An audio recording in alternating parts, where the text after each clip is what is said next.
Tony, who gave you your last strange boner on Hey, did you ever see that movie? Hey, did you ever see that movie? Did you ever see that movie? Did you ever see that movie? Take two. Welcome to Hey, did you ever see that movie? I'm your host, Des, and as always, I'm joined by my lovely co-host, Lynn. Put on the glasses. And joining us again, the podcaster with a degree in terror, Tony. Hey, how's it going? Today, we will be discussing the 1988 sci-fi movie, They Live, directed by John Carpenter and written by Ray Nelson and John Carpenter, starring Rowdy Piper, Keith David, Meg Foster. As always, this podcast will contain spoilers, so if you haven't seen it, go watch it and then come back and listen to the podcast. And now, it's time for another installment of Disaster Piece Theater. Welcome to Disaster Piece Theater, where me and my two co-hosts will act out one scene from the movie that we are reviewing for you this evening. So please, sit back, grab some popcorn, and enjoy the show. Quiet on the set. Camera speed. Sound production, take one. Let me tell you something, brother. Life's a bitch, and she's back in you. Yeah. I came here to chew bubblegum and kick ass. And I'm all out of bubblegum. Ooh, yeah. Mama don't like tattletales.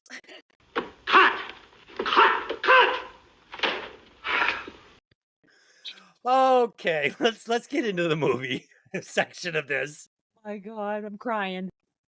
Okay, and now it is time for Dez's 4-in-1 fun and one fake fact where it will be up to my two co-hosts to figure out which of the facts is total bullshit. Fact number 1. Professional wrestler Jake the Snake was the first choice for Nada. But when he turned the role down, Roddy Piper was in the right place at the right time. He caught John Carpenter's eye while Carpenter was attending WrestleMania 3 and locked up the role. Number 2. Number 2. A real homeless camp was used during the shooting of the movie. Number 3. When Piper faced Playboy Buddy Rose in the ring, he said, "I'm here to chew bubblegum and kick ass, and I'm all out of bubblegum." Carpenter loved the line so much, he used it in the film, along with a couple of others that he was given by Rowdy Piper as he kept a journal throughout his wrestling career and wrote all his best taglines in the journal. Number 4. John Carpenter wrote They Live under the alias Frank Armitage. Number Armitage. 5. Whatever. Number 5. I just figured I'd go with all pronunciations in one. Number 5. Rowdy Piper admitted he had never heard of John Carpenter before the shooting of They Live. Tony, which of the 5 do you think is bullshit? Oh, that last one's going to be bullshit. And not hear Lynn, John what do you Carpenter. think is bullshit? I'm going to say number 2 is bullshit. You are both incorrect. He had never heard of John Carpenter. That is a fact. And that is, in fact, a real homeless camp that they used for shooting. The fake fact is Jake the Snake was never first choice, and I just happen to remember that name, so I made that whole thing up. Okay. But John Carpenter did see Rowdy Piper at WrestleMania 3, so a little grain of truth in there. Yeah, a little bit of truth in there. Okay. Dylan, will you please give... Oh, let's do some opening thoughts quickly. Tony, are you familiar with this movie and had you seen it before preparing for the podcast? I have seen it several times. I loved this movie when it first came out. I loved the idea of the movie.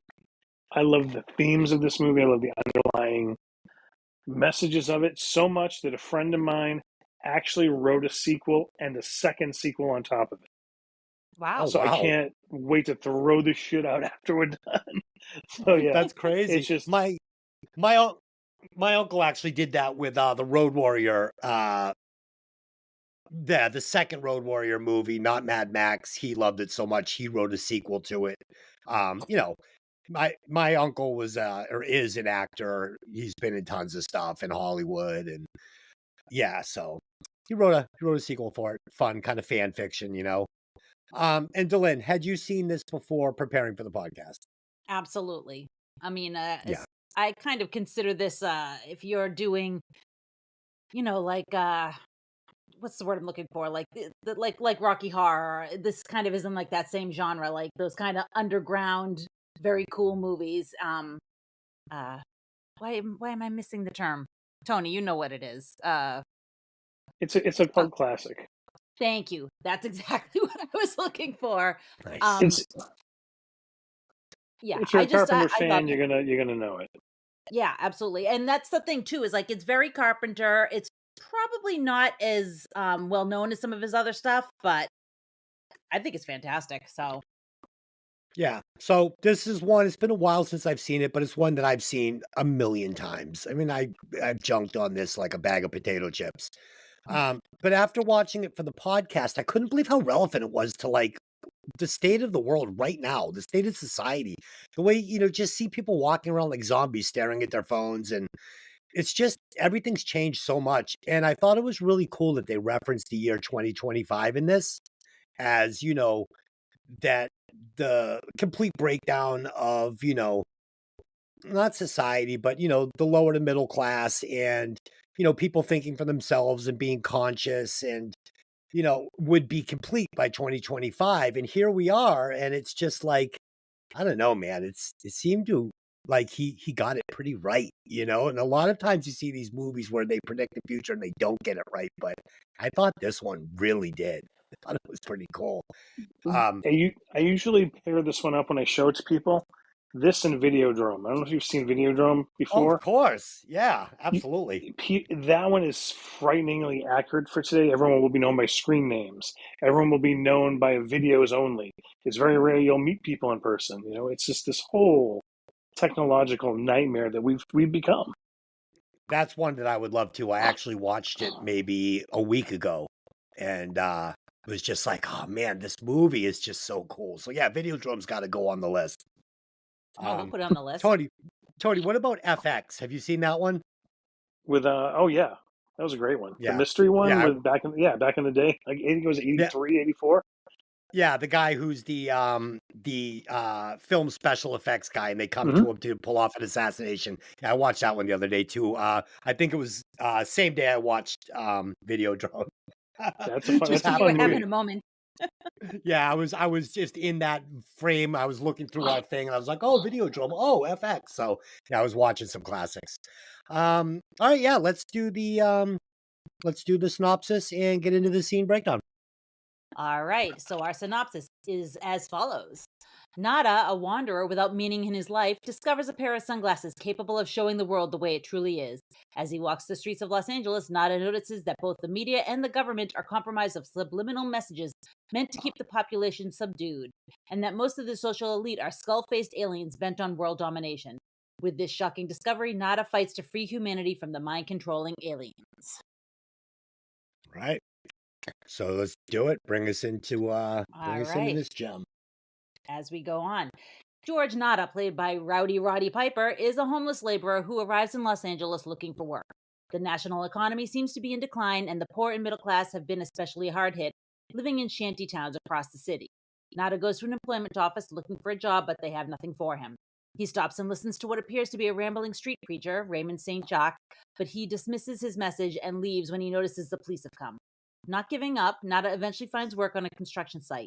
One of the other workers, Frank Armitage, played by Keith David, offers a helping hand, but Nada initially ignores him, then follows him to see what kind of help Frank was actually offering. Frank realizes that Nada is just looking for a meal and a place to sleep, so he takes him to the local shantytown where most of the workers live. So, Tony, let's pause here for a second because I think that Carpenter did a really great job of painting the state of the world at the beginning of the movie with minimal dialogue and very limited sets and actors. Like, he didn't have to do anything crazy to show us kind of where we're at. No, agreed. I mean, the one thing a Carpenter will always nail is setting up a scene. I mean, he usually works with Dean Cundy. I hate to say I don't know who the cinematographer was on this one, but Carpenter's got an eye for just capturing this is the theme, this is the feel, this is the idea that I want to put across, in without saying a word. Like you got the spray paint, you got the graffiti, you got the homelessness, you got the trains, you got everything that symbolizes poor. He nailed without even getting any dialogue. The first 3 or 4 minutes, what living situations we're going for here. And Piper Yeah. doing the Stallone First Blood walk into town, with the backpack. It's like we Yes. know, all right, we got the loner shot. We know he's by himself. We know what he's doing. Got it. It was great. Tony, it's so funny you said that because I said to Delin, if you could take Sylvester Stallone out of Rambo First Blood, it would have to be the very first one. If you could take that performance and Stallone and put him into this movie is elevated to like something just so classic and amazing you can't even believe what you're watching. I saw the character. I felt the character in this movie, and Rowdy just couldn't quite deliver it the way I wanted it delivered. Even though I liked Rowdy, he was fine. See, he's always been in the top 10 of my favorite wrestlers. I'm a huge wrestling fan. I mean, any heel, Piper, Jake the Snake, and Flair. Those are the three right there that Yep. I always loved, because Flair you got to kind of take out of the situation for my argument. But it's like the thing about Piper, and especially Jake the Snake, because it's funny you brought him up. When they cut their promos, when they screamed, you didn't care. When they talked to the camera, they lowered their voice and they talked. That's when you're like, oh my God, like this is intense. This is amazing. Piper, I thought, nailed it. The problem was Carpenter's dialogue was terrible. I felt Yeah. I'm watching this movie and I'm like, it's not. I can't even blame the deliveries. It's just, how do you deliver the lines that he gave them? Seriously. And that's going to be my Yeah, there's a biggest lot of argument about this cheese. whole movie. The cheese detracted from what really could have been a landmark, monumental. I'm going to use the wrong word here, but it's like the way Romero did the society movies, like Dawn of the Dead, is such a killer snapshot of consumerism in Dawn of the Dead. This could have been a class struggle movie, like an iconic one, but it was done. Yeah, sure, we have Alien, sure, we have Piper, but if his dialogue was elevated, that could have made this movie on a whole nother level of respect. I Yeah. felt. So what was interesting was I couldn't figure out why, because I remember the movie being almost a B movie when I was thinking, because it had probably been maybe 10 years since I'd seen it. And then I started watching, and immediately I'm like, wow, no, it's not as bad as I thought it was. Like, as far as like, A movie, B movie, it didn't feel as indie as I thought it would. And I also remembered Rowdy Piper being really bad, but pulling it off. And then as I'm watching it, I'm like, damn, I'm like, he's really not a bad actor. I'm like, he's doing it. So I'm watching it again today or tonight, and I'm thinking, why doesn't this movie feel more legit to me? Like, what is it missing? And you're right, it's the dialogue, because the acting is fine. I mean, you even get the same his sidekick is even from The Thing. Right. So Yeah. and even he doesn't seem as good of an actor here because his lines aren't as good, right? Is that what it is? It's he Carpenter. Carpenter. The thing about Carpenter, he works his deals. He always has final say in dialogue, final say in cut, final say in edit. Like, this is my movie, which is amazing for a director to have. But a director needs a number two, or even someone above him, to go, this needs to be changed. This is crap. That's what happened to Lucas. When he went back to did the first three, he was so big, no one told him, dude, this is shit. Like, Right. somebody needs like a spell checker, you know? Wasn't that So kind of And by the time they got to that, he had also divorced from his wife, and she had been the one that kind of kept him like in check in the first three? Did I hear it's that incorrectly? it's it's possible. I don't know that history of it, but the one thing a lot of people said is, like, people on the set were looking at each other going, are we really going to let this go? And they just so did, because you don't say, George Lucas, you're wrong. Yeah. so Tony, I got a question for you. So watching this movie again, I noticed that there's two movies here. You got the movie before he finds the glasses and sees what's going on, and you got the movie after he finds the glasses. So Mhm. before the glasses, this stretch of movie feels like Carpenter was going for like a serious movie, like The Thing. And then after he finds the glasses, I feel like we're now in the Big Trouble in Little China movie. Like we're in a campy satire movie. And I think I start, even though it gets very manic and it's like this, like, and it starts speeding up. And by the end, he's going to like wrap this whole movie up in like 10 minutes with this insane scene shot at this fucking TV station that just goes completely crazy. I felt like part of me wanted it to stay like The Thing and wanted it to become this really serious, dark, amazing sci-fi horror movie. But at the same time, I started having so much fun once he was just like, it almost felt like Carpenter just like resigned to the fact that, like, you know what? This is becoming camp and let's just do a 8 ball and go for it. And just make this crazy. It was the 80s, so I can't argue that didn't happen. So, I mean, I don't know. It's just, I can't argue with what you're saying. You're right. The first part felt very serious. It gave you a very serious tone. The music was very bluesy. And then it Oh, yeah. jacked up to we're 80s action music now. Here's all your synth. Here's all your fast-paced stuff. And it's like, and again, you're right. At the end of the movie, it's like, hey, let's just bring back this one guy. I know I'm jumping ahead. Bring back this one He's guy. fine. Let's have him lay out all the theme, and we're going to walk Everything. him into this amazingly guarded. No one should be here except the aliens. But we're going to take these two people that no one has seen before and bring them into the studio. It's like, come on. Because the guy is a homeless man from the camp. So he knows Rowdy and the other guy from the camp No, because he's this he homeless guy. he does, but they shouldn't even let him in. I don't care if he's buddies with No. them or not. They should not even Agreed. be allowed down there. But And Carpenter's like, you shit, we got to get to the end, so let's do it. and he is also was the bum on the bench in Back to the Future. So this guy's like, I wonder if his headshot in Hollywood is just him like homeless. Oh, he always plays the alcoholic, the drunk, or the homeless guy. That's his game. Yeah, that's his game. And I also, you made a good point, was the soundtrack. So first half of the movie is a Western, right? Like the soundtrack feels like a Western. You're Yeah, getting a lot of bluesy, yeah. harmonica. Yeah. And then, like you said, the second half, I don't know what happens, but I like the way they mold the soundtrack into him actually sitting in the camp at night playing his harmonica, because you hear the soundtrack and then it pans over to him and it's him actually playing the harmonica.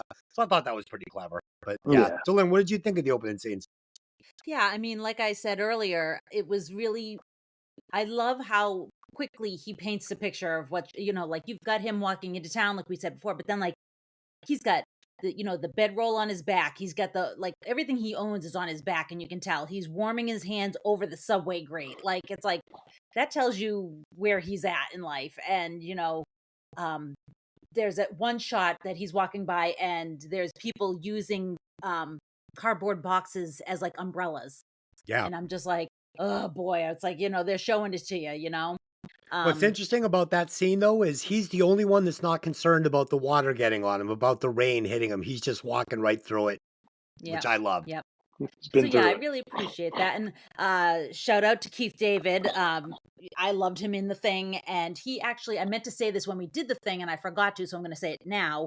He did a voice for one of my very favorite video games, the Mass Effect series. He was Captain Anderson. So Oh, cool. I always recognize his voice as soon as he starts talking. I'm like, there he is. So And he has the famous line in Requiem for a Dream, which we don't need to visit right now. So yeah. So Tony, the soundtrack was done by John Carpenter and Alan Howarth, right? Yep. Mhm. And did you pick that up? I saw it was available as a purchasable soundtrack. I have that vinyl. I've had that in my collection for quite a while. Cool. Yeah, I really liked it. I thought it was great. All right, let's keep going. All right. After eating at the makeshift soup kitchen and spending the night, Nada notices some odd behavior at the small church across the street.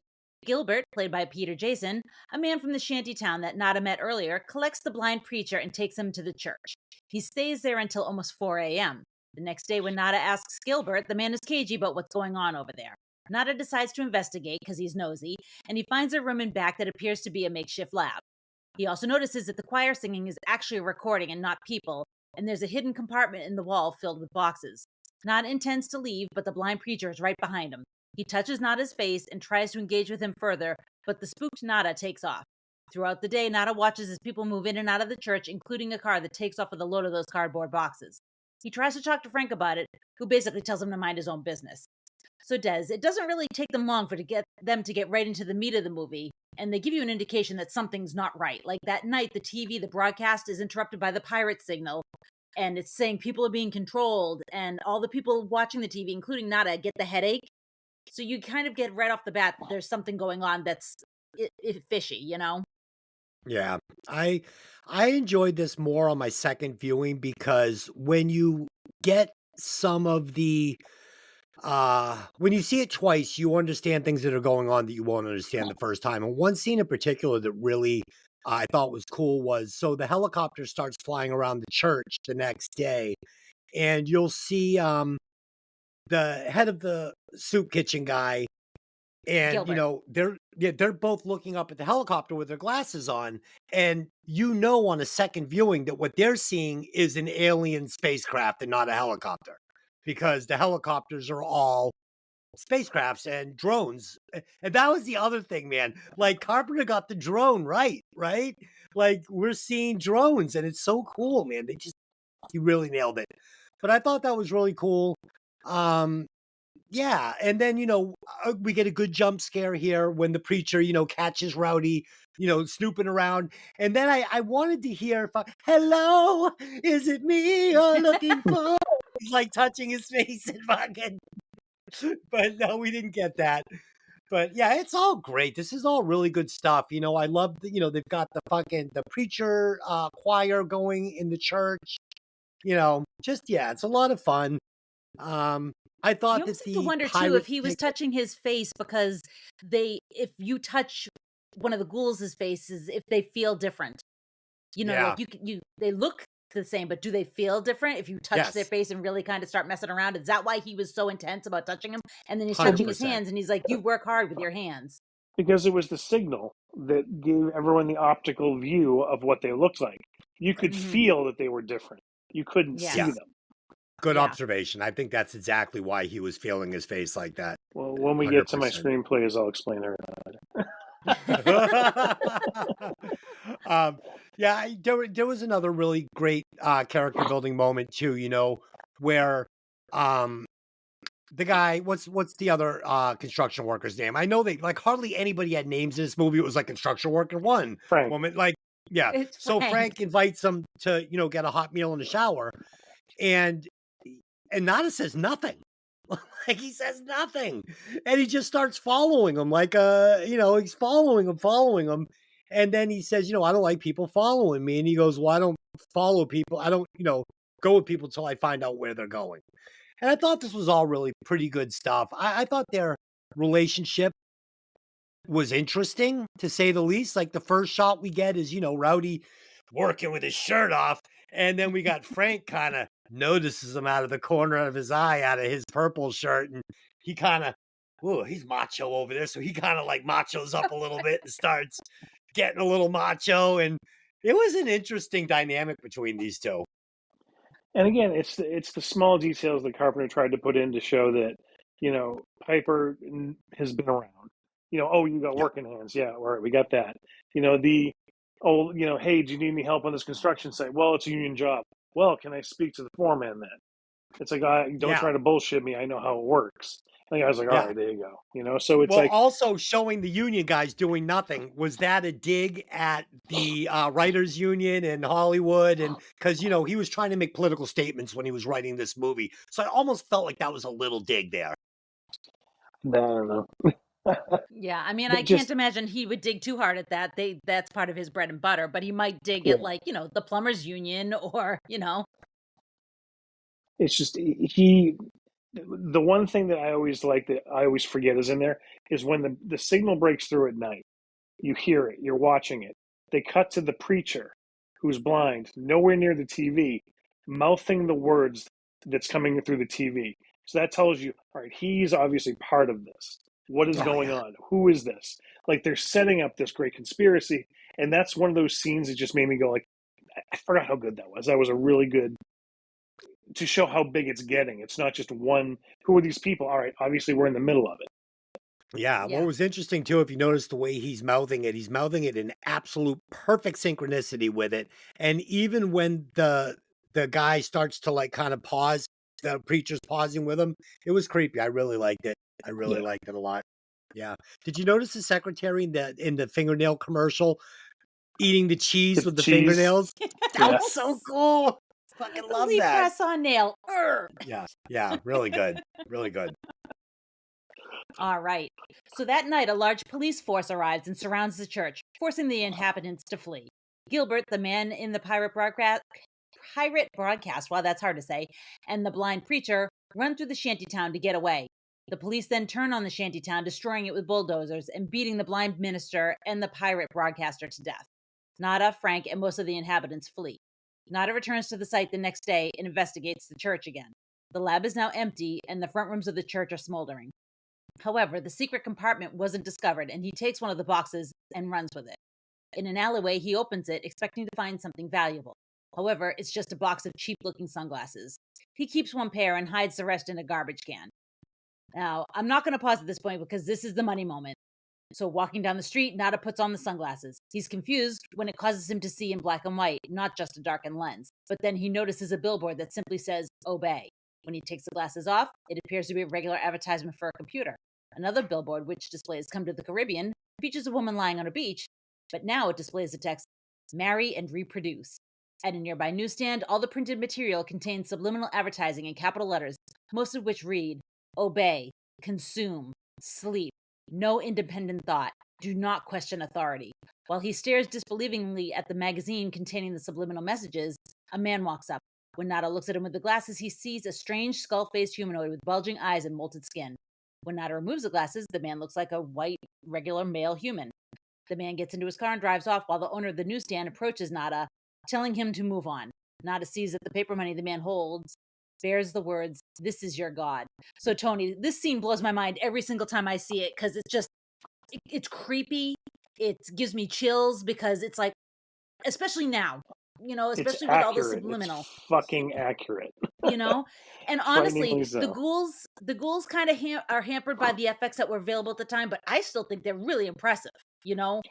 They are. I mean, the eyes are the only part that look silly because they're obviously ping pong balls with silver stars on them. But aside from that, until they move their mouth, you see the mask. They're really good in still pictures. They look really good. And the fact that the good thing about any good movie is if you put yourself in that situation, how would you react? And you have to stop and go, all right, I'm literally going about my life, and all of a sudden everything I knew is completely fucking wrong. And I'm now the only person who can see it. And now the paranoia that just amped up in me. Do I say something or do I just keep quiet? And you can see him struggling. Like he wants to just but he has his small quips because that's who he is, but he's just, and he keeps stumbling down the street. Because what do? You can't, you don't know what's going on. There's literally, it's overwhelming. It's so well done. Such a, again, simple premise, but it's such a solid statement against society and where we are as people, how easily led we are by media, by print, by money, we saw it in the last 4 years, how much one thing can turn. All you have to say is fake news. Literally no one believes a goddamn thing now. Those two words have changed what we know as broadcast news, as written news. As we have no Cronkites, we have no Brokaws, we have no one we trust anymore because That's we so introduced true. fake news. You don't know what's So real and true. what's not anymore. It's Yeah. fucking terrifying. Half the nation's watching Fox and thinks that everything they're getting fed is 100% true. The other half is watching CNN, thinks everything they're getting fed is so true. And quite honestly, it's probably somewhere not even in the middle. So who knows? I'm not going to go political with this, but it's so scary that I this think movie nailed where we were going. Walter Cronkite, if you're listening from the grave, please come back. We need you. My God. Okay. The only thing we had going back in the day. Yeah. And you know what also is a great shot too is the long shot, the city. And you the see city with the billboards and everything. Every billboard, everything is plastered in this. And it's like, oh my God, it'd be one thing if it was just the newsstand or maybe just the billboards, but then you realize it's everything. And everything you look at all day long is telling you these things. And I'm like, what? That blows your brain a little bit. Yeah, well, guess what? That's happening right now to you I know. with your phones and with everything, I mean, it just is. It's crazy. I mean, it's different, but it's crazy. I mean, everything is not what it seems right now. Trust me, people. Um, so Tony, let me speak to you on this. When he puts the glasses on, everything is in black and white. I thought that was a really good choice. And it's almost like, is it slapping you in the face with like, now it's all black and white, right? Yep. Like, It's good yeah, and bad. Good and bad. There's no yes. middle ground anymore. Yep. Yeah, really cool. I did think it was interesting. So this is the point in the movie where it goes off the rails, but in a good way. Like the movie just goes insane here. Everything is over the top. He's taking the cap off the can, and it's just like those little snakes that shoot out of those trick cans, right? He's about to go on a mass shooting spree. Okay, It's a little extreme, but yeah, it's exactly, yeah. It's just I mean, to the rest of the world, he is a mass shooter. I mean, yeah. he's not going to get fucking 2 more minutes into this movie in real life. Like, you go into a bank and just start shooting people and shoot 2 cops in an alley, movie's over. He's not going to be walking around town like Right. so. Yeah, so the movie becomes camp. It becomes fantasy. It becomes suspend all disbelief. Just either you're on board for this or you're not. And I am on board for it. I'm having a ton Yep. of fun. Yeah. So that's what I thought. Also, I just wanted to say real quickly, later on in the film, there's a scene where, he's wanted at this point and he's walking by TVs and it's a picture of him, but it's like his high school yearbook picture. It's the funniest Right? thing. Yeah, It's where did like, they he's get got, like, that? the hair. I was like, Yeah. what? Like, of all Yeah, the At least pictures, you're I gonna couldn't. give me a sketch. It's like, who got this photo? I wouldn't have And he's not like, recognized him. it's But like, what's cool is though, like even in the bank when he shoots the guy in the head, we're getting some pretty good horror gore here. I thought that Oh was no, impressive. no. There's definitely the effects were definitely good as far as like the murders and the shots and everything. It's just I know we're jumping ahead here, but it's I actually liked because he didn't know what building he was going into. He literally backed in, and you see when he turned around and saw it was a bank, he was like, "Oh fuck!" Yeah. Like that's yeah. what I liked about it. It could have been in any store, could have been anything, but it was a bank, and here he is. He knows he's holding the gun. He knows he's fucked. It's like that. You could see it as soon as Yeah. he straightens up and delivers the line. Yeah. The line. Yes. All right. The line. All right, let's continue. So Nada soon discovers that many people around him are actually the same type of ghoul humanoids. Most of them are wearing expensive clothing, resembling wealthy-looking businessmen and women. When Nada enters a local grocery store and insults one of them, the old woman in a fur coat speaks through her wristwatch, muttering about his location and that he can see. Nada runs out of the store and into an alley where 2 ghoul policemen suddenly arrive. The 2 policemen ask Nada where he got the sunglasses, and he refuses to answer them. After a scuffle, Nada shoots them both and escapes. He ducks into a bank to avoid more police when he realizes a bunch of ghouls in there, too. With nowhere to go, he announces, "I've come here to chew bubblegum and kick ass, and I'm all out of bubblegum." So Nada opens fire on every ghoul. One of them is giving a description of him into his watch before disappearing into thin air. Fleeing the bank and into a nearby parking garage, he forces a woman named Holly, played by Meg Foster, at gunpoint to take him to her house in the Hollywood Hills. At her house, Nada takes off the glasses to rest. They're taking a toll on him. When he lets his guard down because Holly works for the TV station, he rushes to turn on the TV and show her. She hits him in the head with a wine bottle, and he hits the window, breaking it and falling several stories to the ground below. She calls the cops, and he makes a run for it. His glasses have been left behind. So I think, Des, you can't trust anyone with eyes that blue, and that was Rowdy's first mistake here. Yeah. So this whole scene is a little strange to me, It's very like strange, honestly. he's extremely unaware like of what he's doing. He's like, "You're married? Take me to your house." And that's fine. They get there, so what do you do for work? It's like, dude, you're fucking abducted this woman and you're holding her fucking hostage to your house. You've just done a mass shooting. Like, I'm a little confused by the whole thing. I thought it was great when she bum rushed him and pushed him out the fucking window. I'm fucking laughing. That's gonna kill most mortal men, but not Rowdy Roddy Piper, and I was fine with it. Uh some interesting little plot devices, so Carpenter chooses to leave the glasses behind. So that's pretty cool because when she's gonna show up in the movie next, it kind of makes you say, okay, I get why she's here. She put the glasses on and, she saw what was going on. But then it also, when the movie goes even further, you start saying, did she know the whole time? Has she been in bed with these guys since the very beginning?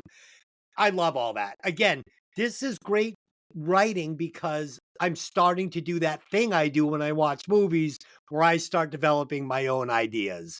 And I like that. So, Tony, what did you think? Um, I mean, the bank scene is just amazing. The fact he's Yeah. picking off the aliens left and right, everyone else is fine. The fact that he runs out, he kills the two cops, and then he sees a regular cop, and he drop the gun, beat feet, get out of here. He doesn't kill him because he's not killing the people, he's killing the aliens. Just to make sure that everybody in the audience knows he's not just a psycho, he's only killing the aliens. Because they Right. did edit it really quickly. You couldn't tell really who was shooting, who was what. Um, with Meg Foster, she is the human version of the saying that it gives me the strangest boner because she's so freaky and hot but Oh, disturbing yet I'm with you. fuckable but Yeah. not, but oh, she Yeah. creeps me out, but So damn, I weird. can't stop looking at her. And Yeah. especially where he's like, she's like, no, you're in charge now. It's like it Yeah. turned really sexual really fast and you're like, what's about to happen? Is she totally submitting to him? Like, I expect you to just, and she's got the lingerie on. It's like, all right, it's getting really a weird feeling here. But yeah, taking the bottle to the back of the head and falling 17 stories and rolling with it and just dusting himself off. Good for you, Roddy, because that's what you deserve. Um, yeah, I mean, she's, you needed her. She, to me, is one of the weakest parts of the movie in the fact that literally cardboard. She has very little emotion. She looks like she's lying the whole time. Especially She, at the I, end. At the yeah, end, it's just, when when he she gets grabs shot, her she's and just is like, pulling ugh. her, and she's like, tick, tick, tick, tick, tick, like just being pulled along. It's very weird. Well, Yeah, It much was like with the weird she's, thing, choices. there's no women in this movie. So I mean, you had to have one woman in yeah, the universe. yeah. We get the Dear. smoker who tells him that there's no jobs for him. We get the woman who looks like her head fell in the bean dip in 1943, Yeah. and we Woman get eating strange cheese. boner. Yeah, we get strange Yeah, boner. So you strange get boner. that's what we got for this movie. So, Tony, who gave you your last strange boner on Hey, did you ever see that movie? I Oh, forget. She there was was strange another one. boner hot. Yeah, she was Yeah, there strange was boner another one. hot. It's just that there's we seem to watch. I get the movies where there's always the strange boner in them, or maybe Mark that. that's just my Mark lot that. in life. Oh shit, I strange I boner. mean, We're dude, getting it. I've had some interesting women, but man, this is some fucked up shit. Oh god, that's funny. We're gonna have our second strange boner intro. Okay. Yeah, but honestly, there is an interesting thing that she says that I actually really liked, and it was he's saying to her, "Put the glasses on," and she says, "You have to Yes. understand. I put these glasses on, and no matter what I actually see, I'm going to tell you I see what you're telling me I should see because you're in charge." And and yes, I get Mr. Bad Touch vibes from this whole scene. I Yeah. don't like it. It's kind of creepy and bleh, like I could do without the whole thing. But I do like that line because it's very true. She's saying, you've got me at gunpoint. Anything you tell me I see, I'm going to tell you I see. So Yeah. I thought that You was know, interesting. so the other thing I wanted to say here though is so if I found a pair of these glasses, I put them on. I think I would need some harder proof that what I was seeing was reality. You don't know anything about these glasses. You don't know anything about these glasses. You could be putting these glasses on. They could be like, who the fuck knows why you're seeing this?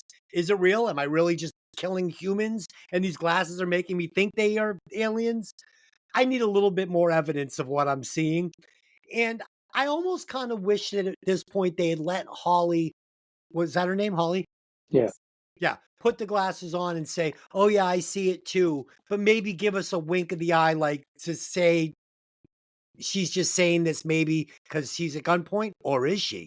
And then at this point in the movie, we're not sure if maybe this guy's had a psychic, Psychotic break. psychosis, a psychotic break, and he's not really seeing these things, and he's just killing people. But then we find out that he did. So I mean, that's just me saying, "Oh, we could have gone a little bit deeper with it." All right. Shall we move on? Sure. Sure. All right. The next morning, Nada sneaks back to the construction site to see Frank, who completely understandably wants nothing to do with him. Nada is a wanted man that shot up a bank and killed a bunch of people. Nada leaves the construction site and returns to the alley to retrieve the box of sunglasses. The garbage can is now empty, but a garbage truck is nearby and getting ready to leave. Nada crawls into it to retrieve the box that only has a few pairs left in it. Frank, feeling bad for Nada, gives him the money he's owed from the construction site and turns to leave when Nada attempts to get him to put on the glasses. Determined to convince Frank, the two engage in a long and violent hand-to-hand fight, lasting 6 full minutes of movie runtime, which is impressive in an hour-and-a-half long movie. When Nada finally subdues Frank and gets the glasses on him, Frank sees the ghouls around him as well. Nada states, partner, life's a bitch, and this one's in heat. So, Tony, we can't move away from this scene without discussing the fight.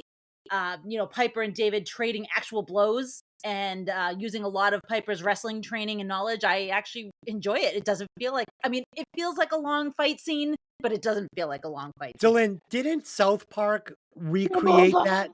Yeah, they recreated it like move for move. Okay, Yep. okay, I thought so. Between Timmy and Jimmy. Yep. Timmy. Okay. I love this scene. This is Me too. outside of the bank scene. This is the scene I remember this movie for because it's so silly and it goes on. And just when you think like, all right, this is it. He throws another punch. He picks another suplex. It's so good. And I was worried it was going to be cheesy when I watched it again. I'm like, you know what? It's two guys legitimately fighting. Like Yeah. some of the punches look good. And I'm like, and then I forgot. I'm like, oh yeah, they really did kick the hell out of each other, except for the nut punches and the face shots.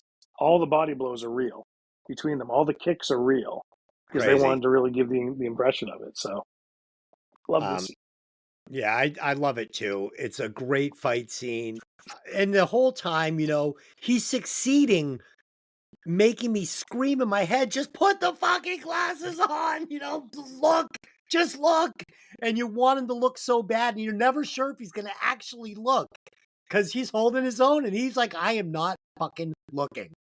And yeah, when he finally does, it's so satisfying.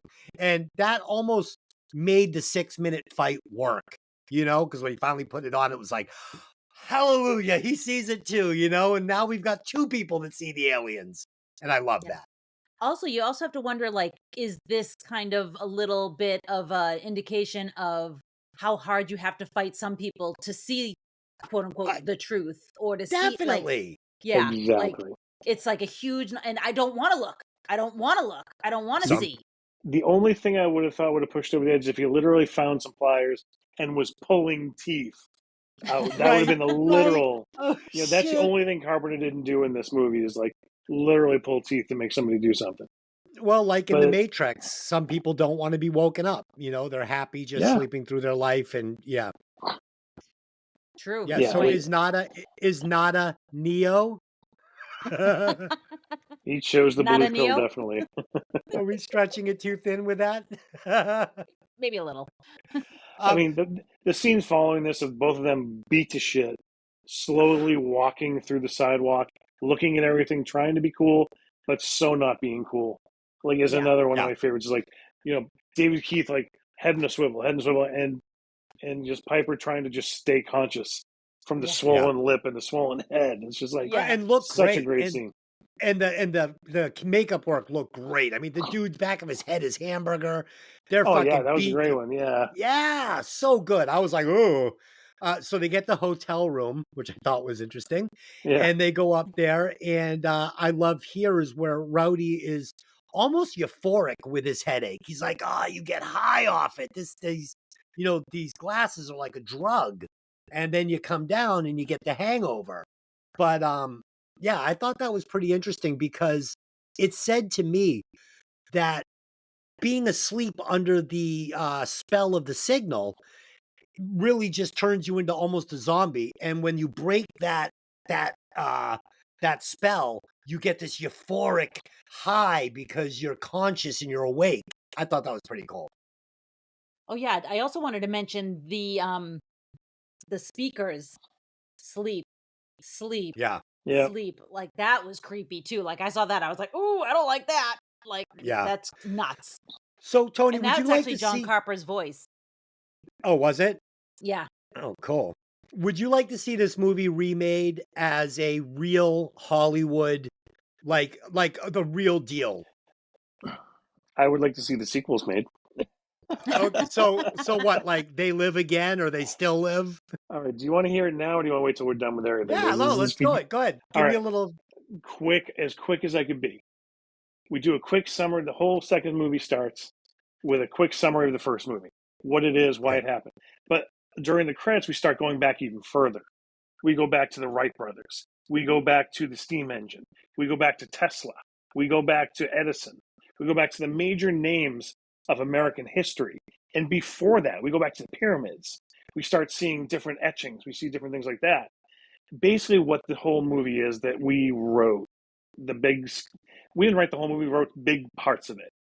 What it comes down to is that the big hero here is going to be the lead actor is going to be an indigenous person because they have no technology. They are on reservations. They are far away from this. That and, for lack of a better term, Indians, because they meditate. They don't need glasses. They've been seeing this all along. Why do you think the Indian reservations are constantly under persecution? They're constantly being taken away from them. They're trying to destroy these people because they can see them. They know what they're Right. doing. Did you notice between 85 and 99, the amount of technology? We literally came from, oh, we have an antenna on a TV, to fucking cable, to fucking phones, Oh, to videos, to everything. Because the aliens saw us and they said they're getting too big too fast. We need to introduce all of this stuff. Steve Jobs was the lead alien. He was leading the charge of let's put technology, let's put iPhones, let's put iPods, let's keep them plugged in. Email, internet, all of that was the aliens doing this. So the people, the poor people, the middle class people who can't afford cable, who can't afford TV, who can't afford the iPads, those are the ones that start to see more. But again, it comes down to we have the movie led by someone who came off an Indian reservation trying to form a team to get together to infiltrate this. Now, what you can I? find out, sure, keep Can going. I? I would like to just maybe take that guy and swap him with a Amish community. The Amish are, trust me, the Amish will come in later. Okay. Okay. I'm not saying there's an Amish invasion, but the Amish, we definitely touch on that because they need resources. And because the Amish are so handy, they actually give them the cover, they give them the shelter, they give them the things they need in time of that because there's no tracing of any electronic signals when they're on the run. So that's Yep. an easy place to disappear into. So Yeah. that's there. What we come to find out in the middle of this movie, it's not just the one person, the two people going through that Stargate. They have, in Texas, we've talked about this before, the super collider that's in Texas, the big, huge Yep. thing that's a real thing. Yeah. That's how they're moving entire armies of these things. It's a mile-long superconductor. It's a real thing in Texas, underground. Oh, I This know. is They're how ripping they're, a. They're right. ripping a hole in the fucking. Okay, That's we how they're go. getting, they're not moving two people, they're moving armies of people in. I So love it. they are literally have these aliens coming and flooding into the country, flooding into our world and taking over. And that's when we get into the political part of things with, when Reagan got in there. Reagan was leading the way. Reagan was one of them. So I love it. it's this whole thing that we get into with that. But it turns out the aliens who are on our planet are the middle class of their planet. They're the workers. They're sent here to keep us quiet, keep us happy, because you know what we are? They said it in this, but they never touched on it. We're food. Yeah, cattle. We're cattle. We are going to be their food. That's why in the last decade, missing persons have gone way up So in cool. smaller towns. You don't hear about it before internet. Now internet's coming up. You hear more about it, so they've had to be more careful. We need them to breathe more. We need to do this. So basically, you hear about these Mexican small towns. All town disappeared. Where'd they go? Well, alien bellies. Because at the end of the first movie that we wrote, we finally get the aliens to rebel against the bigger aliens that come through. So now the bigger ones come through, the big bosses come through. You have Earth people, and you have this version, these aliens now fighting the big one. The whole third movie is a war. I love it. That's Wow. what it is. Wow. Cool. Excellent. Hey, Jonathan Salemi. Yeah. Contact Tony. Um, yeah, Oh you my know, it's goodness. funny. I mean, not to, we're not going to get into this, but I mean, even just going back as recently as like 1998, which was like in 1998, I may have had my first computer. I don't know, but I know I didn't have a cell phone, and I know if I did have a cell phone, all it did was make phone calls that I couldn't hear properly. Uh, you know, you wanted to go out riding motocross with your buddies, you had to call them on your fucking telephone from home. And it was a quick conversation. And that's all. All right, meet you here, meet you then, see you later. That's it. Like, people don't realize how much we've changed as a society since the invention, since making sure every single person has a fucking cell phone in their back pocket. We are now Yeah. all connected. Every thought, everything is connected. I know I unplugged 2 months ago. I shut down my Facebook account. I am now 100% offline. I cannot do I cannot know what my first girlfriend's 3-year-old kid had for lunch anymore. It's too much information. So, yeah, things have changed, people. Unplug, Yeah, get off Facebook immediately. Yeah, but if Go. they get on Don't- Facebook, they won't see our posts anymore. Oh, all right. Stay on fucking Hey, did you ever see that movie? Okay, let's keep it's going. just how quickly you're right. How quickly everything Which is is gone. very fast. Hmm. Well, did you Yeah, hear that the thing cell phone is about nuts. they just released I think it's a new satellite that's going, and it's made of a thing that doesn't exist. Like, it's made of material that's called unobtainium. This is a real thing. From Avatar. It's called unobtainium. It's a real thing. It's gold, and they made like a satellite out of it that they're going to send up to space. And everyone's like, "Where did this come from? This doesn't exist. Like, what is this? There we Where do you go. think it So came it from?" begins. Yeah, Yeah, where do you I think it mean, came from?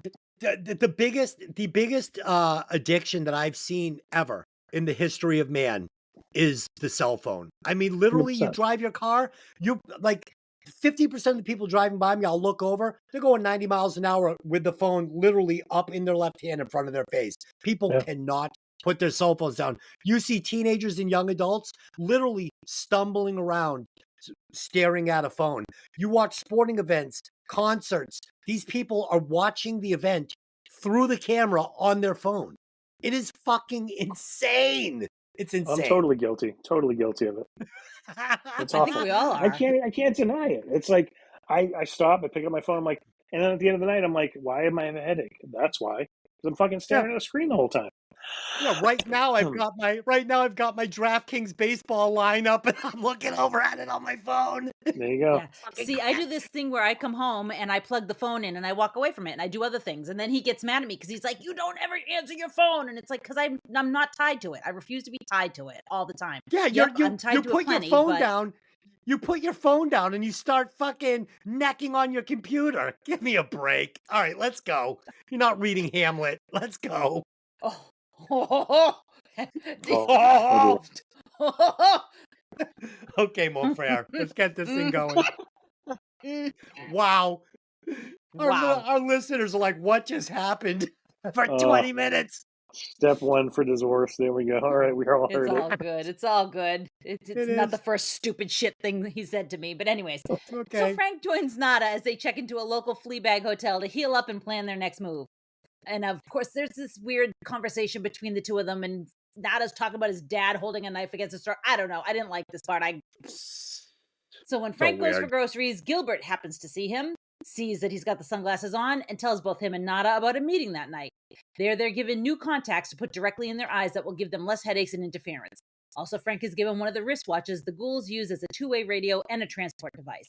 While Gilbert is trying to rally the troops, he claims that the signal that is blocking everyone's ability to see the ghouls for what they are must be coming from cable 54. Suddenly, Holly is there because she bleeped in with one of her wristwatches. She claims that she's checked the feed from the station and it's clean. She also claims it's coming from somewhere else. Nada is surprised to see her. She says she put on the glasses after he left and she's sorry for almost killing him. He believes her, but their conversation is cut short when there's an explosion and the community center is flooded with police. Many of the people there get killed. Holly gets away, and Nada and Frank are pinned in an alley. The wristwatch that Frank has malfunctions, and a portal opens up through which he and Nada escape. So, Des, if you didn't think Holly was in on it before, this is an indication that she's all over that. Very you ask me. interesting scene. So they're at basically what looks like an AA meeting. They're all having like donuts and coffee. And hey, hey Holly. Yeah, I thought I killed you. Oh fuck, I thought you killed me too. Sorry. Hey, no worries. No worries. And then all of a sudden, fucking it's bedlam. It just breaks out, it gets insane. These guys are nuts. They're fucking killing children, women, whatever. They don't give a fuck. They're going through this homeless fucking camp like they're just putting down Yeah. pigs. It's Well, shocking. that's what they think. Yeah.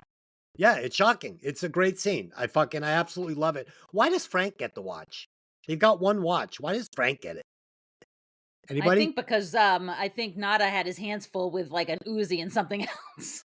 No, but I But mean, see, yeah.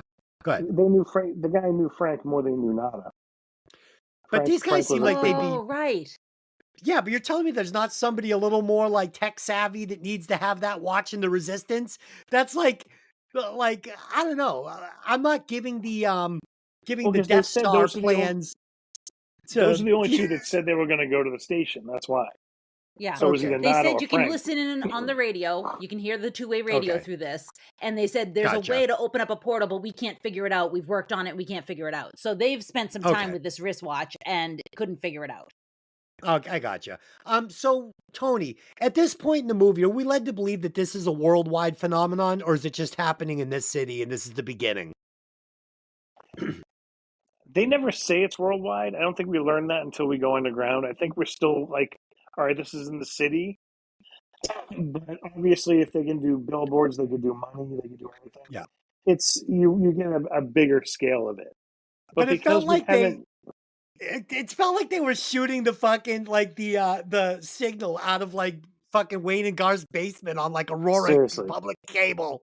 yeah, Like when you I saw think you need that a bigger satellite dish, station. it's like, dude, my bigger one in the backyard, for Christ's sakes.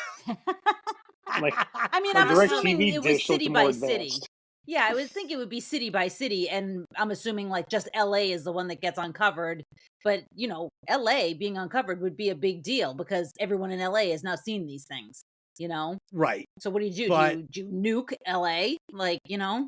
but you know what's funny? You see how quickly even news media today can bury a story or sensationalize a story, and they can literally convince people of whatever they want to convince them of now. Yeah, Even if true. it's obvious that it's a lie, and I'm not going to say anything in particular, but even if it's something that seems like an obvious lie to a normal person, it seems like the news can spin it any way they want, and the masses will gobble it up. And double as much if you're getting your news off of your Facebook news feed. Wake up. Okay. Well, not only that, but with the AI thing going on, I mean, half the Hollywood shit that's going on with half the thing that they're striking for now is with AI. The Yes. fact you can walk in, scan your body, and they don't ever need you again because they could use your likeness and CGI you into any movie doing anything. And not pay you. Yeah. And You Tony, can't- You can't believe your eyes. and I could put your little idea that you just said into a program they have now. I don't remember what the name of it is. It's like this movie right program. And Yeah. you could be like, we want Amish, Indians, basically it's aliens taking over. And you put that in, hit a button, and it spits out a fucking movie script. Terrible one, but yeah. Look at the AI scripts; they're god awful. Yeah, Are I they? mean, it's frightening how easily things can be replicated. Anything can just be presented. I mean, half the what's it called, deep fake? When you get Yes. Jim Carrey in The Shining, you get Arnold Schwarzenegger doing. It's crazy. It's what the things that they could pull out now. It's like obviously Arnold Schwarzenegger isn't a woman and doing it, but it's like it looked like Arnold Schwarzenegger. It sounded like Arnold Schwarzenegger. Maybe he did this. This could be a joke video him and his buddies did, but I feel like you could take one of those AI scripts though and use it as an outline. I mean, somebody that it has like someone like me that likes movies and reviews movies every week. I'm not a screenplay writer. I couldn't do that, but I do know how to take somebody else's idea and start saying, "Oh, I would go this direction or that direction, or I could do this or that." And I feel like I could take some generic bullshit script off an AI program and put some human angles on it and make it a decent script for someone that's never written anything a day in my life. right? Totally. Yeah, definitely. I mean, the thing is that AI has its applications that make it good, but the whole thing about AI was supposed to be AI was supposed to take the place of our menial work, not our creative work, because Right. that was the whole point, was that it was supposed to do the menial stuff so that people could be more creative. And Right. instead, they're making it do the creative stuff, and they're doing it badly Well, and what's stealing to interesting, do it. Because this is how you get the screenplay. It steals screenplays that it's been right. fed to create the screenplay. It steals artists' work that it's been fed to make that art, which is why it's like, I won't ever do the AI picture of myself because they've stolen someone's art to do that. So I'm like, that's not Right. cool. So, just a thought. What's interesting is I've got a YouTube channel where I'm a songwriter and I'll write songs and I put them on my YouTube channel. I play all the instruments, I write it, I sing it, everything. There's another guy who I'm friends with on YouTube, and he's not a musician or anything, but he's got a YouTube channel with all his songs on it. The only difference is he's not playing anything, and he's just taking these things from all over the internet, and you can put them together and make songs that are like got guitar, bass, drums, everything. And even he sings it, but he can't sing. So it auto corrects it and tunes it. And it's just this fucking fake thing that he's created. It's like, it pisses me off. It's like, fuck that shit, man. Got no talent. Well, Sorry, that's why if you know who artists you get are. mad about AI art. That's why writers get mad about AI writing. I mean, there are Yeah. literally people now that are taking books and putting them up on Amazon that an AI wrote, getting paid for it, and it's like ripping off other people's work. That's So you fucked have up. so you get authors whose their work is being plagiarized and being put up for sale, and they have no repercussions. So like they get Yeah. away with it. So it's Well, like Elon it's Musk is crazy. saying, there's people like Elon Musk and the guy from Ancient Aliens, the little Asian guy with the kind of long hair, that are, Oh yeah. now out making these videos on YouTube just saying, people, you don't know what kind of danger you're in from AI right now. Like, if you can't see how quickly this is becoming a problem, wake up. Like, Hey, we're have putting none of so you much. watched Terminator? What the fuck? Totally Yeah, I mean, Skynet. Total Skynet. when you put that much power into something's hands like that, you're taking your chances. I mean, it's the Mhm. computer, it's the internet. It can start shutting things down. It can start changing Yep. things. And when does it get to the point where we can't switch the off switch anymore because they now have control of the off switch? All right. Yes. All right, everybody. Okay, John Connor. This went wicked off the rails. Okay, Holy let's shit. wrangle it back in, kids. Holy All shit. right. Nada and Frank are This is like the Don't Look Up episode we did, where it had I nothing know, to got do with the nuts. movie Don't Look Up. Oh my Just get god. Okay. tinfoil hats now. We're all good. Wrangle it back in, kids. Nada and Frank are transported to an underground facility. They find themselves in a network of underground passages that link hidden parts of the alien society, including a high-tech portal for space travel. Through the passages, they find the aliens are throwing a swanky party for just their human collaborators. The speaker at the podium informs everyone about the raid that just took place at the Resistance headquarters, and they all clap gleefully. Nada and Frank run into one of the formerly homeless drifters, George Buck Flower, who is now dressed in a tuxedo, who reveals he's now working with the ghouls because they've given him money to do so. Mistakenly, he thinks Frank and Nada are the same as him, and he shows them around the facility. Eventually, they end up in the Cable 54 broadcast room where the signal's coming from that guards and that masks all the subliminal messaging and gives the ghouls their faces. Nada and Frank shoot the guards, and the former drifter teleports himself away. Nada and Frank arm themselves with the guards' assault rifles and head out to destroy the signal and expose the aliens. So, Tony, this is the one part I really wish the FX had been a little bit more advanced.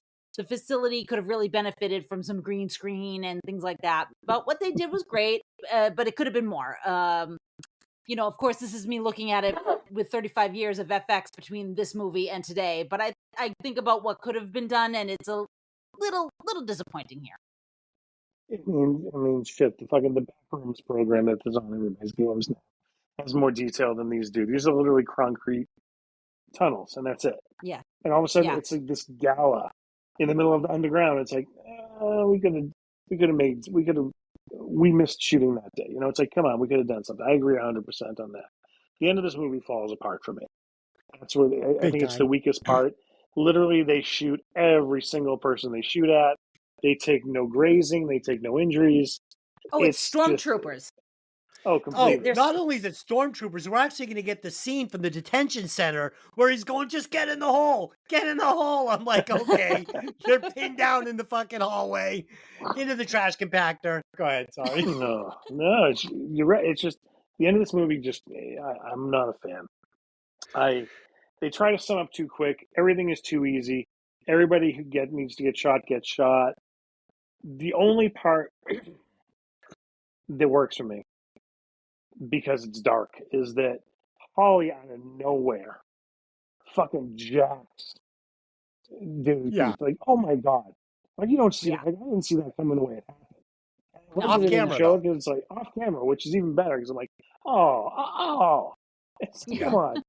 So yeah, it's just that. That's the only thing that works. Even the ending, like, here's this little, pipe cleaner of an antenna that gets shot, and I'm just like, ugh. I'll let you guys talk about it some more. I'm not I a fan mean, of the end. do antennas explode like that when they're shot with a snub nose 45? Well, when Like, they're holding that much alien technology, they have to. so here's my problem though. So Nada has a grenade. He uses it to open a door. Like, come on, John Carpenter. Let him hold the grenade until the end and then lay on it like, the old school or something. And, pull the pin. He takes the shot. He rolls over on the grenade. And then, the head bad guy comes over and goes, well, we got him. And he pulls him over and blows up the fucking antenna. I mean, I'm not AI screenwriter, but Well, I mean, Carpenter has said in recent years he'd like to revisit this story, especially I with the would way the love him world to. is. I would Yeah. love him Yeah. to. I think that was always in the back of his head, and he was hoping to maybe bring Roddy back. Obviously, Roddy passed away. Funny thing Mhm. is, when we started working on our script, we met Roddy at Rock and Shock in Worcester. We talked to him about it. He's like, if you can afford me, you can do it. I'm like, well, Oh, can we get 5 minutes, camera? And we brought our cameras, and he's like, well, give me a minute, and we just never did it. And it pisses me off to this day. Like, he was oh. willing to. When I talked to him, he's like, is it only one page? It's like if you're getting this, they've already got me captured. It's like we had him captured because they got him off the roof. And so Yeah. if you're getting this, they got me captured. Seek me out. This is where I'm going to be. We worked in the script. We just never got to do it. And Oh, it it's so bums me out because cool. it's like we had the idea, we had access to him, and then he fucking died like the next year. I'm like, oh man. Oh, you But had anyway, Rowdy. oh Holy shit. anyway, Um, that was our wish yeah. list. Yeah, so Rowdy Piper never gets a backstory in this movie, but he is wearing a wedding ring, and I wasn't sure if that was done intentionally or if he was just No, wearing his wedding ring. that's his He wedding ring. It says what he never wanted to take it off. That was one of his hard contracts. Is like he was married, he loved his wife, always has. He said he wouldn't take it off. Yep. That's Interesting. actually in like the notes. Yeah. Yeah. I mean, again, if I look at this movie like Big Trouble in Little China and I look at it as a camp movie, which it evolved in or devolved into, however you want to look at it, I'm fine with it. I enjoyed the whole thing, even the goofy fucking manic ending. It's Yeah, fine. let me just read out the ending real quick so we can Sorry, Go ahead. continue jumped talking about ahead. No, that's okay. Sonata and Frank engage in a gun battle with the guards in the studio hallways and offices where they hit every single one and the guards can't hit them at all. Holly wanders conveniently into their path and she leads them up to the roof of the building where the dish is broadcasting. Making it to a stairway, Nada runs up to the roof expecting that Holly and Frank are behind him. But Holly's pulled out a gun, presses it to Frank's temple, and kills him off screen. Though the special contacts that he is wearing, Nada notices the broadcast antenna. Holly gets to the roof, takes aim at Nada. Here, Nada finally realizes that Holly is a human collaborator. I mean, I'm not sure why it took him so fucking long, but okay. A police helicopter appears. Nada is ordered to drop his weapon. He does, but he slips a small gun out of his sleeve, shoots Holly first, then shoots the antenna. Police in the chopper gun him down, but not before he blows up the antenna and gives them the finger. With the signal now destroyed, people around LA and the rest of the country are surprised to discover aliens in their midst, seeing them on TV, chatting with them at a bar, meeting them with the office, and even having sex with them. So I honestly feel like you missed the chance to end the movie on a scream. Like you would have thought that this girl looking down and having sex with one of these aliens would at least scream. But okay, movie's over. I thought that the aliens looked really great in black and white and didn't look quite as good in color. What do you think? Yeah, the black and white was hiding some of the flaws, I think. It works. I do love the colors they chose for them though when you did see I them. do too. But again, in still pictures, they're amazing. Once you see them moving, you're like, that's a mask. That's unfortunate. Yeah. This movie also, I mean, I think this is going to be obvious, but it definitely reminded me of the miniseries V, right? Oh yeah. I mean, how do you Yeah. not at that point? Any alien invasion that comes to Earth is always in the conversation. Right. Yeah. Yeah. So thought it was a lot of fun. I liked it a lot. And I have to wonder if there were some scenes cut out between Nada and Holly, which maybe, no, there weren't. Not that I could find. I mean, I got a couple of Blu-rays. I got a couple of Japanese stuff. They usually have the good stuff. There's not a lot of scenes that are available, or at least talked about. And nothing I could find in any screenplays, because I always look for the difference between the shooting script and the first drafts to sort of come up with like little trivia pieces. But I couldn't find one on this one. It felt like That's he what, wanted us to believe there was a romantic interest there, but they never really showed us why. Yeah. Well, I mean, Strange on Nada's boner. part, maybe, but not on hers. Strange. See, maybe he just had a strange boner for her. had a strange boner. He didn't know why. He couldn't kill her because he's like, I have a boner for you. It's strange. Yeah. Okay. I just Okay. So that's it. I think we did it. I think We've we done it. have. You know what? I think we overdid it. Actually, when we put this one up, Probably. I want you to put that. You know, we talk about fucking everything. Get your tinfoil hat out because here we go. I would enjoy this podcast though. This is the kind I like. Like I enjoyed all the other bullshit. You know. Okay. Yeah. Why not? All You right. can just like listen to us. anybody talk about we're pretty crazy good. movies. We're pretty good. Where do we do People. okay? I have friends that listen to the podcast because they fucking hate you. Hey, thanks, buddy. Okay. All right. So So let's do our final thoughts, our scores, and our recasting couch. Yes, yes? yes, Yeah. absolutely. Okay. So let's go to the recasting couch. Lynn. Okay. You want me to go Go ahead. first? Sure. So I feel like, and this obviously would not have worked with the script. The script would have had to have been polished up quite a bit. But I feel if you replace Roddy Piper, who I love, so I'm not trying to say he did a bad job at all. This is just for fun. Patrick Swayze. Put Patrick Swayze in there. I would have loved Nice. it. Because I think he would have added a little bit of gravitas, a little bit of that Dance Roadhouse. moves. Yeah, Yeah, he little needed to be a little Roadhouse taller. kind of thing He needed to going be a little on. I taller. think he could have held his own with Keith David. I feel like they could have done a good fight scene, and yeah, I would have liked to see that. I would replace John Carpenter with the Wachowski brothers. We just had to wait a decade and we got it. No, I already tipped my hat. I would pluck Sylvester Stallone right out of First Blood Rambo. It would have to be that performance, though. That performance. You sure And you I don't would want put Frank him into Stallone this. instead? No, Frank Stallone, not for this one. Jackie, you can't have a trusted rhythm guitar player. Oh, God. Tony, what do you got? I mean, obviously, the first thought is like, all right, you got John Carpenter, you got an action movie. Let's get Kurt Russell in there. Yeah, But that's actually the reason he didn't, is because he did 4 movies with him. He's like, I gotta do somebody else, and he loved Piper from WrestleMania 3. He did it. So I will say I will replace Strange Boner Kirstie Alley, because every time I see her, I'm like, Kirstie Alley. She's a ghetto Kirstie Alley. Yes. So it's Yeah. just like, yes, bring her in. That's all. totally works. Totally works. works, 100%.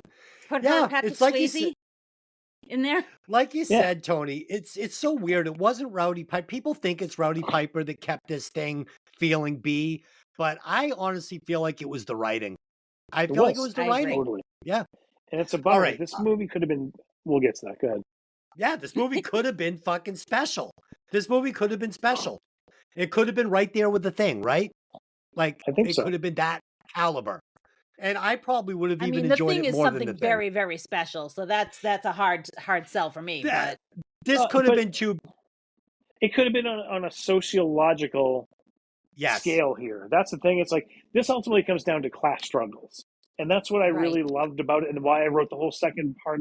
Why we wanted to write the second movie, all about that. I mean, it was still Yeah. at heart a slight action movie, but it was more about the struggle between the poor and the rich, and why is this happening? Right. Because of technology. The technology is keeping them down. Why? And we're literally, we went back in history and found, like, between slavery, between the reservations, all of the historical events that happened, we blamed the aliens for doing it. And that's what this Right. movie was all about, is that the poor were trying to be kept poor because they were trying to be kept in line, because and the only reason the aliens that found out, that the aliens brought the rich in, and the only reason they made them rich is because they found out. Here's some money, be quiet, Yeah. turn on your own. Yeah. Yeah. All right, let's do some final thoughts and rewatch scores. Tony, go ahead. You go first. That was what I was going to get to. It's just the fact that this movie could have been so much more mature if he just took the Yeah. time, focused on the sociological levels of it, focused on the, obviously he's Carpenter. He's making a horror movie. He's making an action movie. He's making a science fiction movie. You could do that, but add more fact-based as opposed to just speculation. Like, he had it all in front of him. The 80s this was going on in the 80s. This isn't like really big science fiction about, the media lying to you, the people trying to be kept down. It's all around us since the 60s. He lived through it in the 60s and 70s, being a student. He saw it.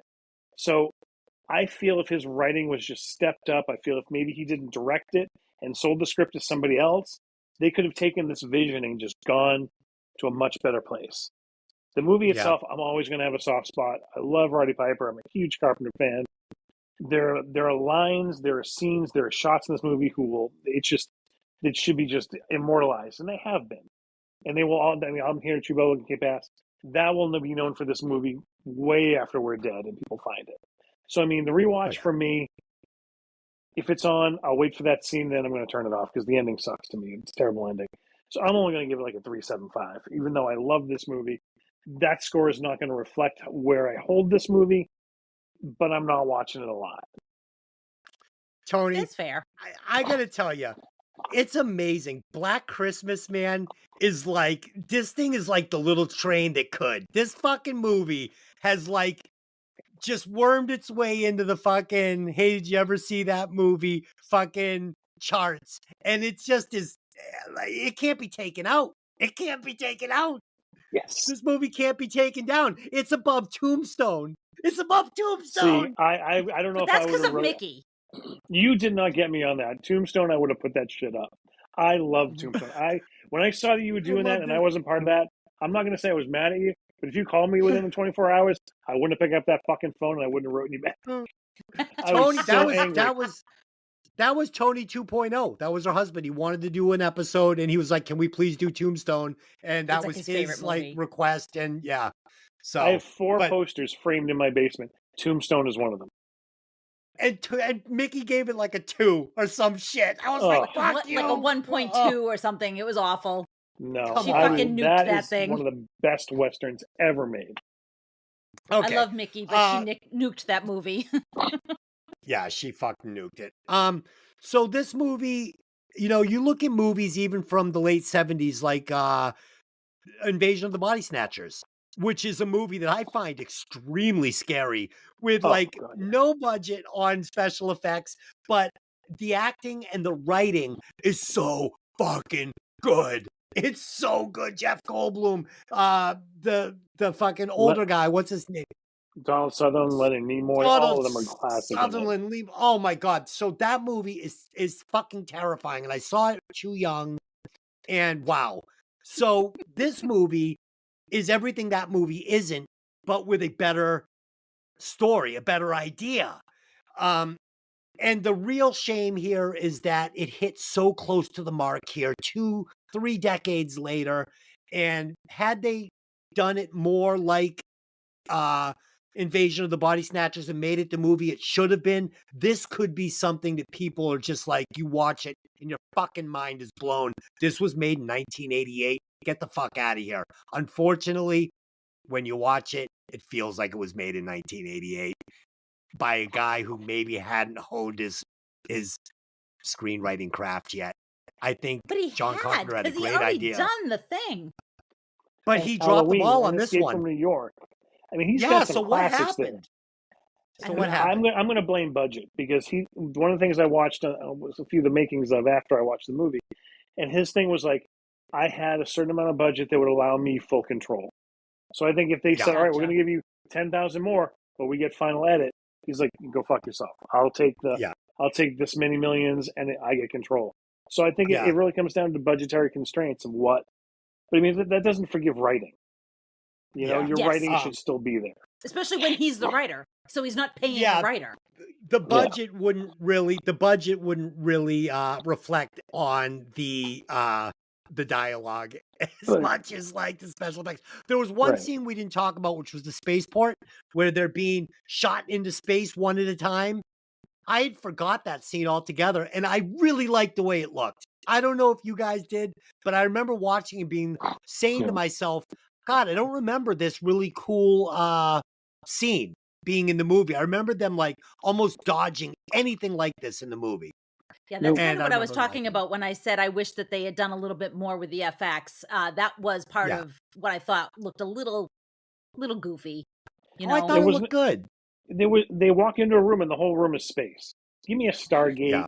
Give me a doorway. Give me some shimmering thing. Not just boom, space. We're going to walk up to space and I'm going to press a button and you are now in space. So okay, like, no. But you know who ripped that off? Was Galaxy Quest. Because that's exactly how they get from place to place.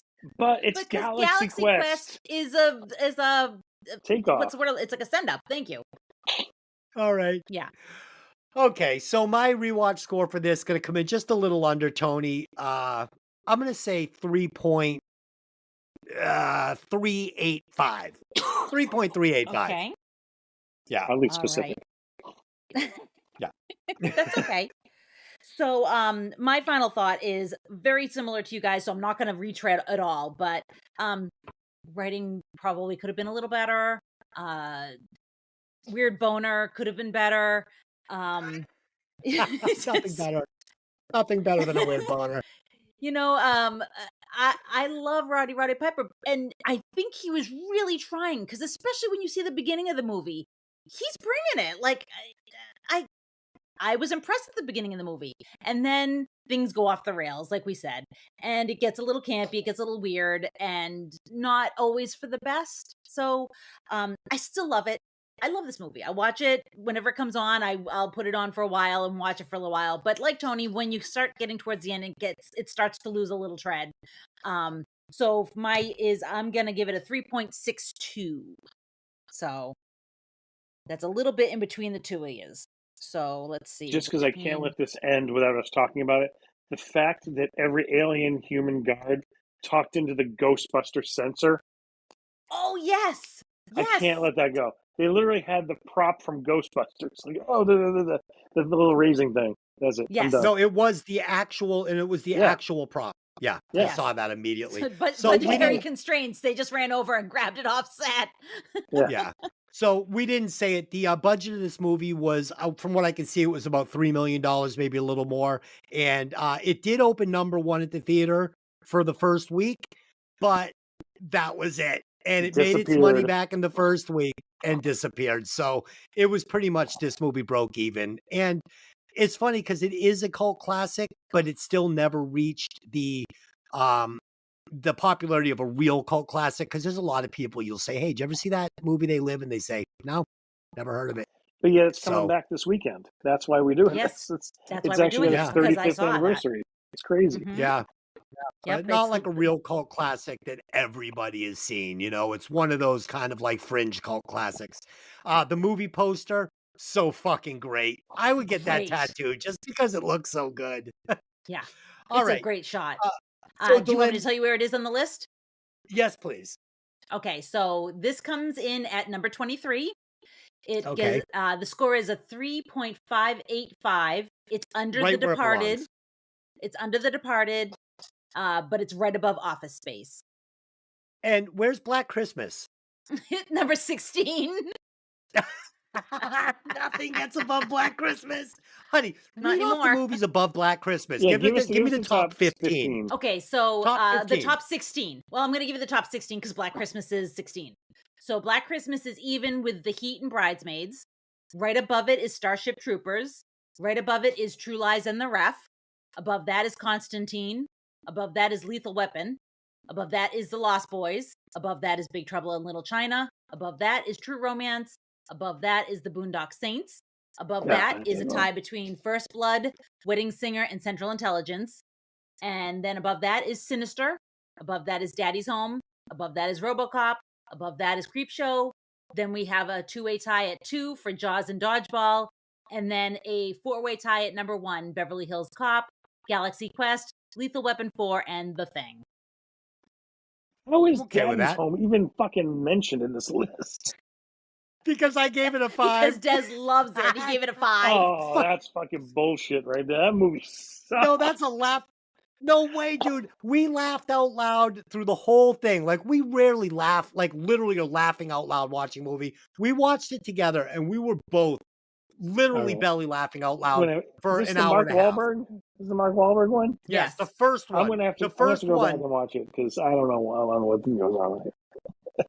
I mean, it's probably he screamed at me and called me an asshole for not giving it a 5. So I had to edit that. I called you a fucking bitch. Is what I called you. Okay. You guys all right. Okay. All right, cool. Yeah, we get a little if you listen crazy. to the opening Gloves listen to the opening of the last podcast, we had a complete meltdown on the air fight. It had to be edited down, and the show starts off. I will fucking shut this podcast off right now and erase every "Hey, did you ever see that movie" that exists. Podcast is over. So there you go. I just bring strange boners and fun to the podcast. I don't know what you guys do. Jesus Christ. Yeah. We bring domestic violence. All right. Oh my gosh. Thank God for your strange boners. Yes. Okay. So we will be back next week. And let me say, so everybody out there, go check out Breaking Vinyl, our sister podcast. You got to listen to last week's episode where we broke down Mr. Big. It's a fucking great episode. Me and my co-host Ed go at each other pretty hard, and it's pretty funny. Okay, so like always, it's great watching movies with you guys, reviewing them. Tony always bring tons and tons of information. You're so knowledgeable when it comes to movies, making movies, writing movies. You bring a saison of professionalism to this fucking podcast, which is hard to do. Dylan, always great watching movies with you from opposite ends of the house and then reviewing them. We will be back next week with Pat, where we will be reviewing Deadpool. I'll be looking forward to that. I thought that was a great movie. Yeah. Then we'll be back the following week with Mikki, where we will be doing Fast Times at Richmond High, and I will be exploring my theory that Brad Hamilton from Fast Times at Richmond High is actually Rosewood from Beverly Hills Cop. Yes. So after Fast Times, he graduated, went to police academy, and became a Beverly Hills police officer. That's awesome. So that's it. Yeah. So that's it. And Tony, we'll pick something. Maybe we'll do FX. Maybe that'd be cool. Or Videodrome. Okay. We'll talk. Let's pencil in Videodrome. Let's pencil in Videodrome for Tony's next podcast. I think that'd be cool. All right, everybody. So until next time, I just have one question for you. Hey, did you see the fucking movie or not? See you later. Yeah. Change the tagline up a little there. Yeah, no, don't log off just yet. We got to let it kind of do this thing now that it takes a minute for everything to load up. Okay. I thought that